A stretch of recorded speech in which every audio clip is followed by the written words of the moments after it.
They didn't shout. They didn't run. 6 men stepped out of the shadows, and every single one of them raised a gun at Bumpy Johnson. No warning, no escape. Rain fell. Harlem held its breath. Any other man would have begged. Any other man would have died. But Bumpy Johnson just smiled, because the men holding the guns didn't realize something yet. They weren't threatening him. They were asking permission. Harlem after midnight didn't sleep. It watched. 3. The streets breathed slow and heavy, soaked in neon reflections and the low hum of danger. Street lamps flickered like tired eyes. Somewhere underground, a trumpet cried through a wall, dragging out a blues note that felt like a warning. The air smelled of rain, cigarette smoke, and something sharper, fear, waiting to be noticed. Ellsworth, Bumpy Johnson stepped out of the club as if the night belonged to him. His suit was pressed, his shoes polished, his hat tilted just enough to say he cared about details. He didn't rush. Men like Bumpy never rushed. Rushing was for people who didn't control what came next. He paused at the doorway, letting the sound spill behind him. Laughter, dice hitting wood, a woman's voice cutting through the smoke. Then the door shut, sealing him alone with the street. No bodyguards flanked him. No car rolled up on cue. Anyone watching might have thought he was exposed. Anyone who knew Harlem better understood something else. When Bumpy walked alone, it meant the ground itself was working for him. Windows held eyes. Corners held loyalty. Silence held answers. His footsteps echoed once, twice, slow, measured. The block looked ordinary. Too ordinary. A parked car with its engine off. A man leaning against a lamppost who didn't smoke. Another shadow where a shadow shouldn't be. Harlem had taught Bumpy to feel danger before it spoke, and his instincts whispered now, soft but urgent. Then the night moved. 6 figures peeled away from the darkness like they'd been cut from it. Coats opened. Metal caught the light. Guns came up in practiced unison, steady hands, barrels locked on one target. Bumpy Johnson, center mass, no warning shots, no yelling. Just the quiet certainty of men who had done this before and expected to walk away after. The music from the club stuttered and died as the door slammed open behind him, then shut again just as fast. A woman across the street froze mid-step, her mouth opening but no sound coming out. Rain began to fall.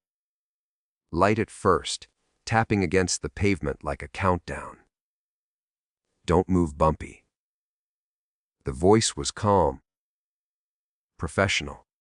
Not angry, not excited. That was worse. Fingers rested on triggers, pressure waiting. One mistake. One sudden breath, and Harlem would hear 6 gunshots echo between brick walls before anyone could scream. Bumpy didn't raise his hands. He didn't curse. He didn't even step back. He stood there, shoulders relaxed.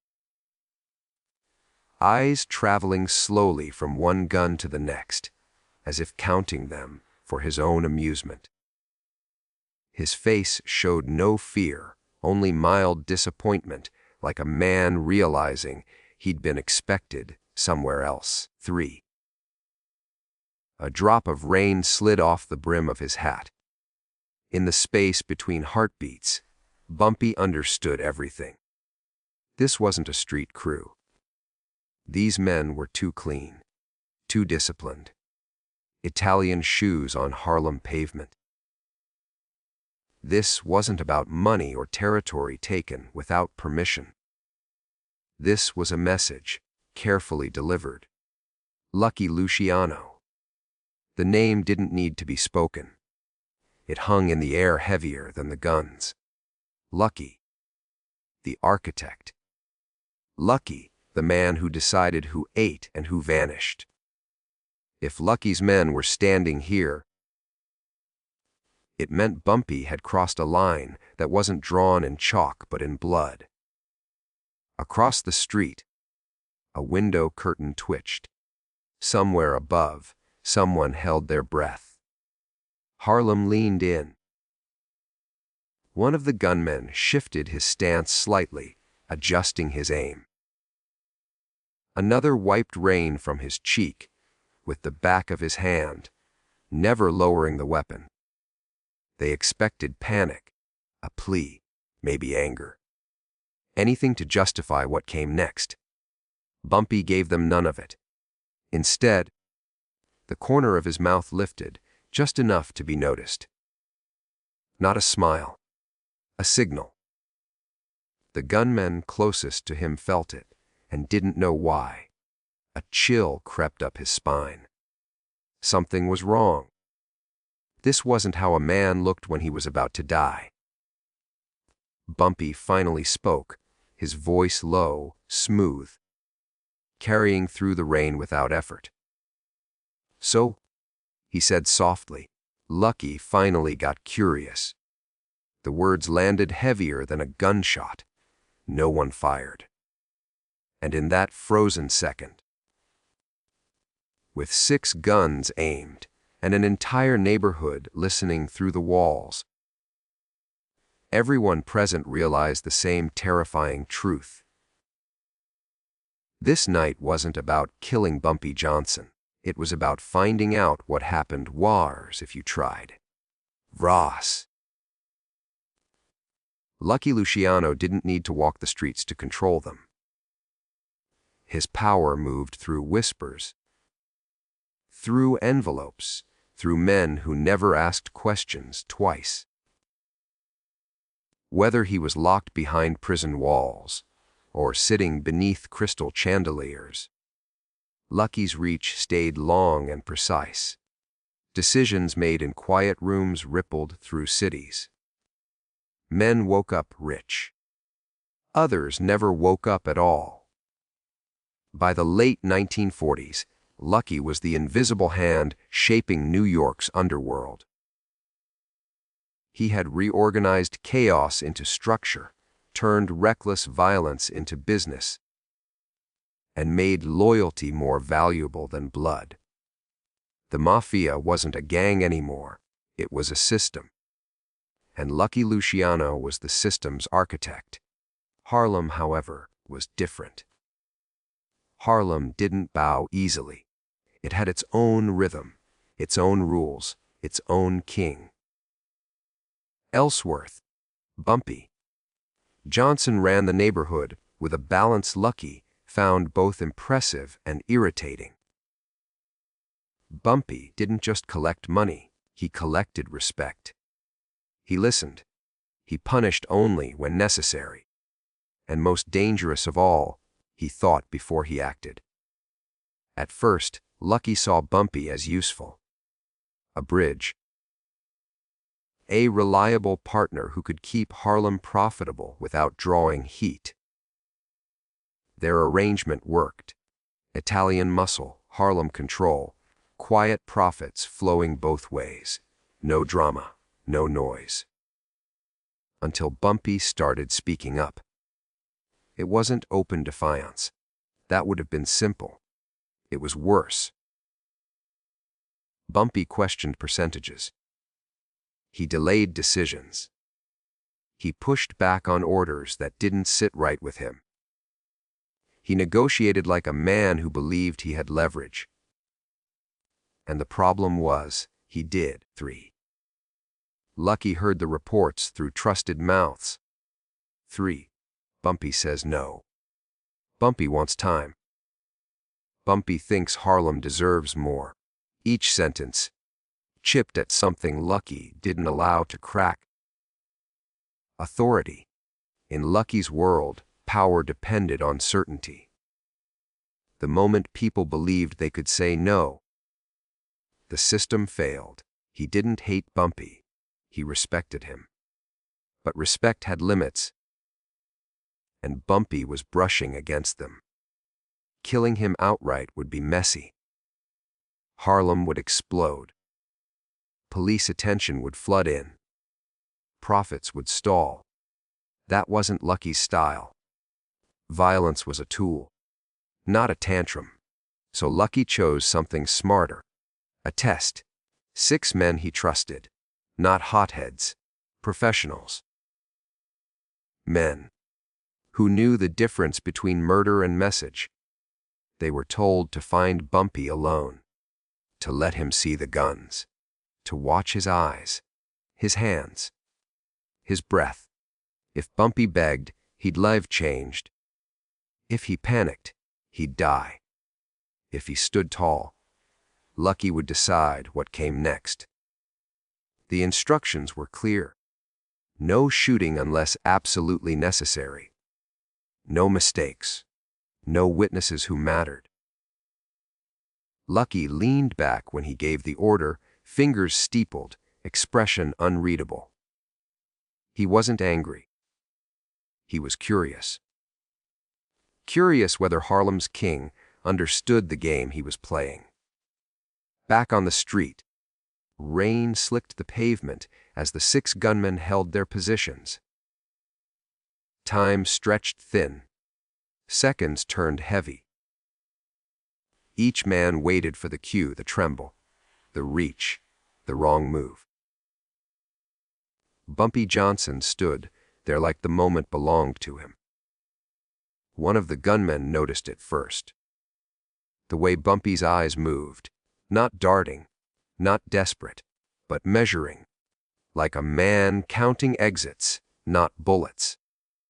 Another noticed his breathing, slow, controlled, no rush of panic, no shallow gasps. This wasn't how men reacted when death leaned this close. The leader of the group tightened his jaw. Something about this felt off.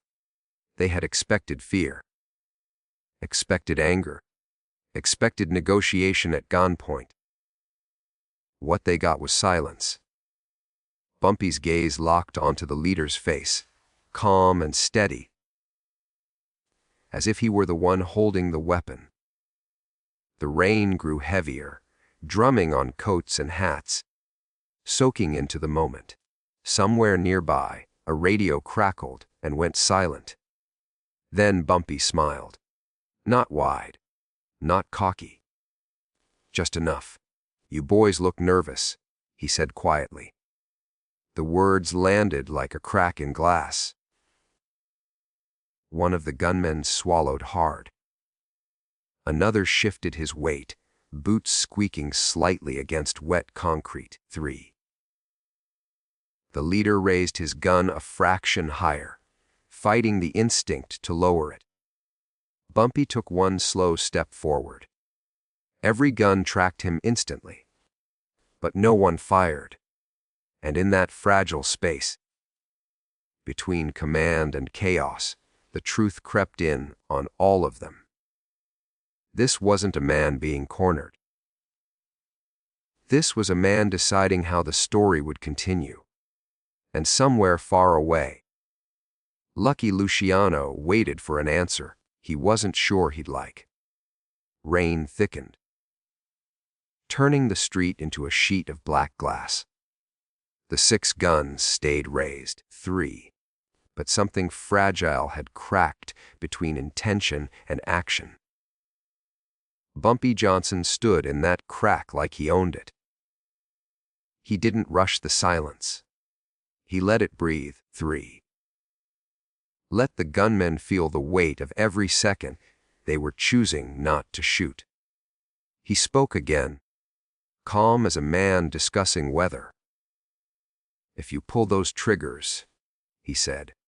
Lucky loses Harlem tonight. The words didn't sound like a threat. They sounded like math. One of the men laughed under his breath, sharp and nervous. Another shifted his aim, trying to steady it. Bumpy took another step forward, close enough now that he could see rain beads clinging to eyelashes, the faint tremor in a wrist-fighting muscle memory. You think this street belongs to you? Bumpy went on. You think these walls don't talk. He turned his head slightly, eyes flicking to a dark window across the way. A curtain moved. Somewhere above, a floorboard creaked. Bumpy didn't point. He didn't have to. Every cop within 5 blocks already knows I'm here, he said softly. Every one of them's been paid to look the other way until they're told not to. A pause. Let it sink. Every exit you planned, he continued, is being watched by men who don't wear uniforms. The rain drummed harder, louder, like applause that wouldn't stop. One of the gunmen felt his mouth go dry. He hadn't been told about cops. He hadn't been told about watchers. He'd been told this was a test, not a funeral. Bumpy stopped moving. He was close now. Close enough that the leader could smell tobacco on his breath. He didn't send you here to kill me, Bumpy said. Not yet.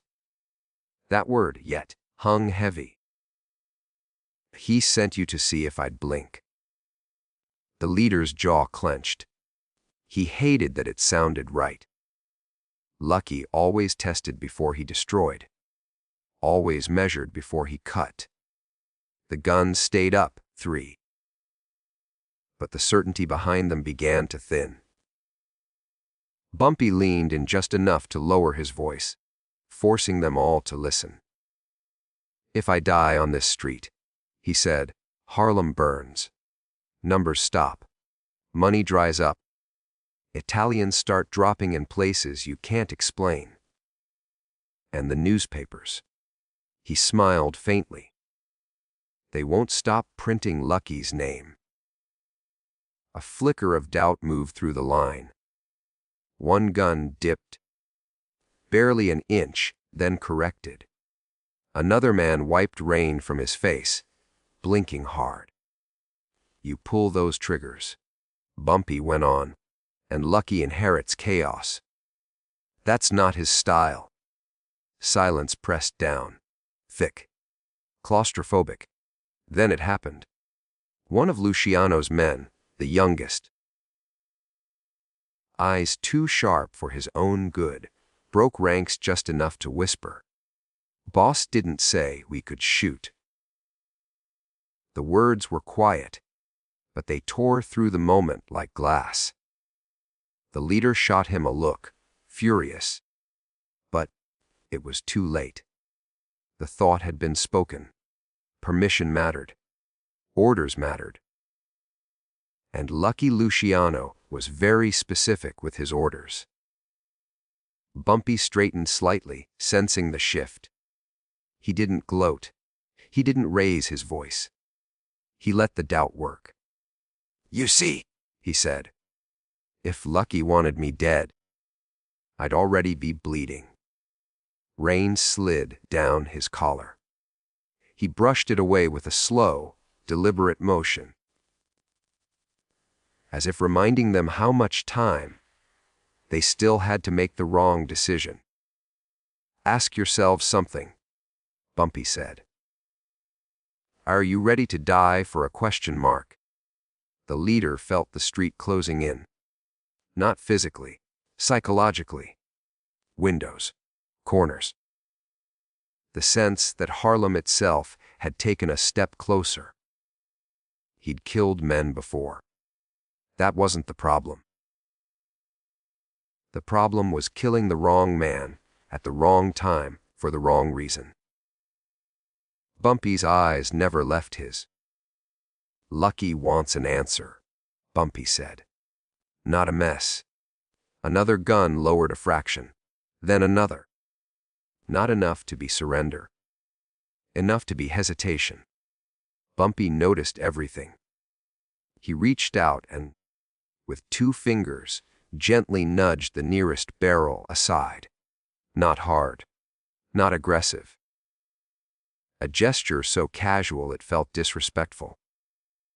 The man flinched but didn't raise it back. Tell Lucky something for me, Bumpy said, voice barely louder than the rain. Tell him Harlem stands because I stand. The leader swallowed. His grip loosened despite himself. And tell him this, Bumpy added. Tonight, he made the right call. For a long moment, nobody moved. The street seemed to hold its breath. Somewhere far away, a siren wailed and faded.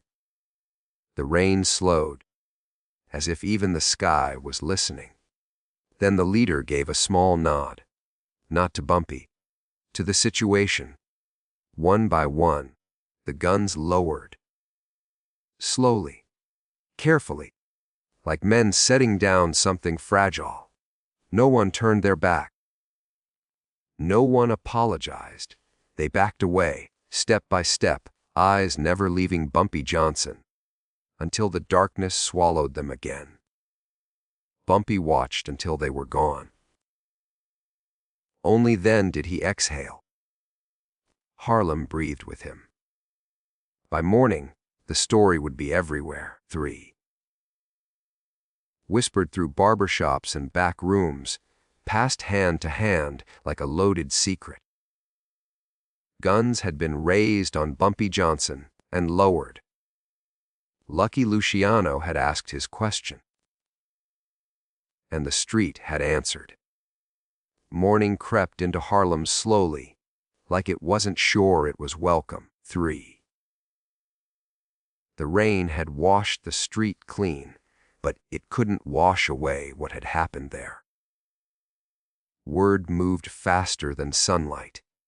From barbershops to back rooms, from numbers runners to club owners. The same sentence traveled in hushed voices. Guns had been raised on Bumpy Johnson, and nobody pulled the trigger. Bumpy stood at his window as the city woke up, watching steam rise from the pavement below. He looked calm, but his mind was already moving ahead. Nights like that didn't end when the guns disappeared. They echoed. Power always did its talking afterward. By noon, the Italians knew. Not through headlines, through silence. No retaliation, no follow-up, no second test. And in that silence was the loudest admission of all. Lucky Luciano had backed down. Lucky heard the details exactly the way he needed to. 6 men. Clear shots. No panic. No surrender. Just certainty. He listened without interrupting, fingers tapping slowly, eyes half-lidded. When the report ended, he didn't explode. He didn't curse. He simply leaned back and exhaled.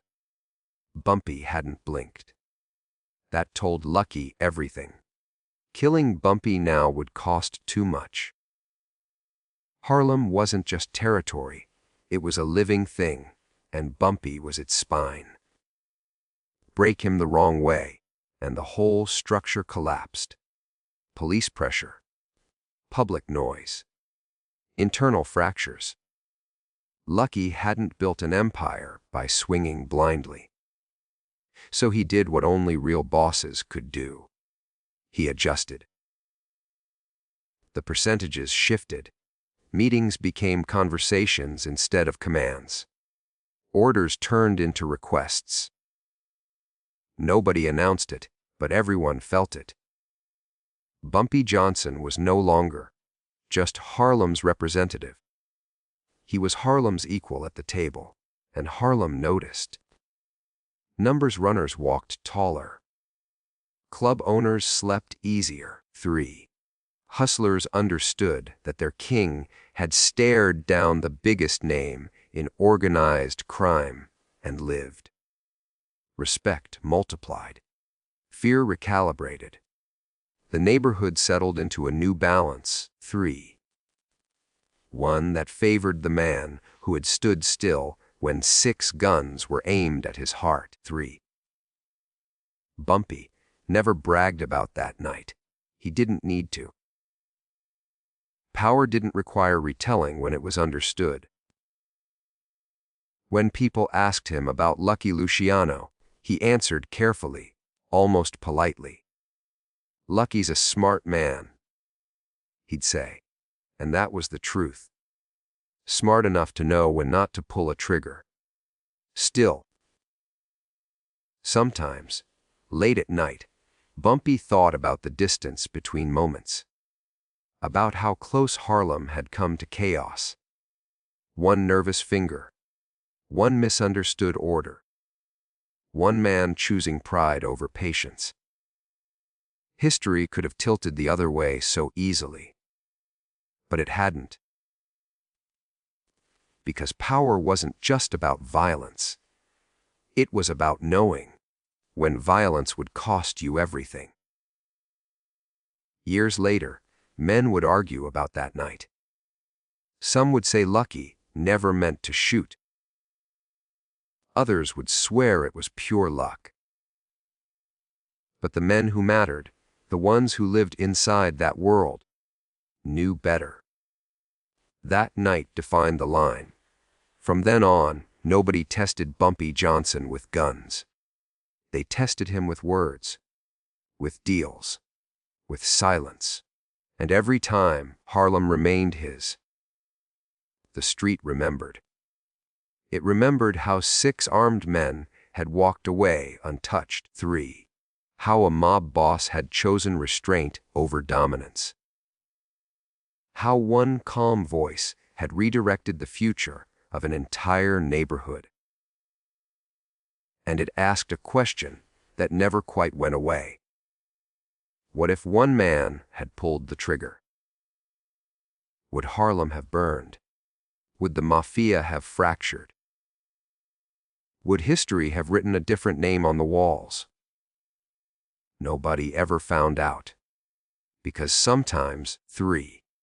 The most powerful move in the underworld isn't firing a gun. It's knowing exactly when not to.